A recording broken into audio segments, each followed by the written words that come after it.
Don B beautiful minus Nikita Gill.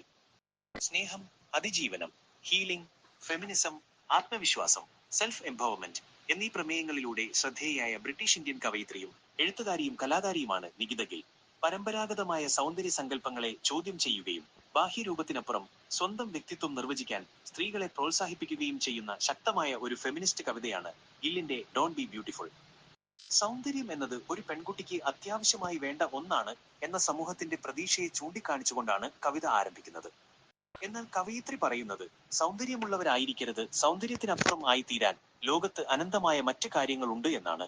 സമൂഹം കൽപ്പിച്ചു നൽകുന്ന സൗന്ദര്യം എന്ന അളവുകോലിൽ ഒതുങ്ങാൻ ശ്രമിക്കരുതെന്ന് അവർ സ്ത്രീകളോട് അഭ്യർത്ഥിക്കുന്നു. അതിനുപകരം കരുത്തുള്ളവരും ബുദ്ധിമതികളും ആവേശഭരിതരും പാഷനേറ്റ് ധീരരുമാകാൻ അവർ സ്ത്രീകളെ പ്രേരിപ്പിക്കുന്നു. ശാരീരികമായ സവിശേഷതകളിൽ നിന്ന് മാറി ആന്തരിക കരുത്തിലേക്കും വ്യക്തിത്വത്തിലേക്കും ശ്രദ്ധ കേന്ദ്രീകരിക്കണം.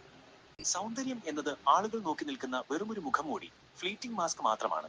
എന്നാൽ ബുദ്ധിവൈഭവം, ദയ, വിവേകം എന്നിവ ആളുകൾക്ക് അനുഭവവേദ്യമാകുന്ന ഗുണങ്ങളാണ്. സൗന്ദര്യം എളുപ്പത്തിൽ തകർന്നു പോകാവുന്ന ഒരു പുറംതോട്, ഷെൽ മാത്രമാണെന്ന് കവയിത്രി വാദിക്കുന്നു.